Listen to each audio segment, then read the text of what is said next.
Let's talk about something that's killing productivity while simultaneously destroying employee health, and that's presenteeism. This is the culture where showing up despite being sick or injured is seen as dedication, where taking breaks makes you look lazy, and where the number of hours you're visible at your desk matters more than what you actually accomplish. The economics of presenteeism are genuinely shocking. When you've got employees working while they're sick or injured, their productivity drops, often dramatically. Studies suggest the productivity losses from presenteeism actually exceed the costs of absenteeism. You're physically present, but you're not really working effectively. You might be taking pain medication that affects your cognitive function. You're distracted by discomfort. And the really insidious part is you're spreading this martyr culture to everyone around you. The cultural indicators are pretty obvious once you know what to look for. Managers who skip breaks and work through lunch set a harmful example. There are subtle penalties for movement. People get questioned about where they were if they step away from their desk. The reward systems prioritize hours and face time over actual output. And you get this competitive suffering where everyone's trying to prove they're more dedicated by sacrificing their health. The intervention strategies have to come from leadership. When managers model healthy behaviors, when they take walking meetings, use standing desks, and leave work on time, it gives permission for everyone else to do the same.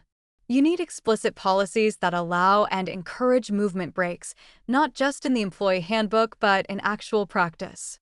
And you need to reframe breaks as productivity tools, not laziness. What I've seen work in organizations is wellness champions within teams, people who actively encourage healthy behaviors and push back against presenteeism culture. You need ergonomic policies with actual accountability, not just suggestions. And you need metrics that track health outcomes and productivity, not just who's sitting at their desk the longest. The company case studies are compelling. Organizations that transform from presenteeism culture to wellness culture see reduced healthcare costs. They have better employee retention because people aren't leaving jobs that are literally hurting them.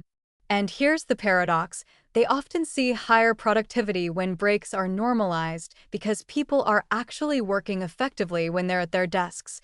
The remote work dimension adds a whole new layer to this. You've got home office presenteeism, where people feel they need to constantly respond to messages to prove they're working.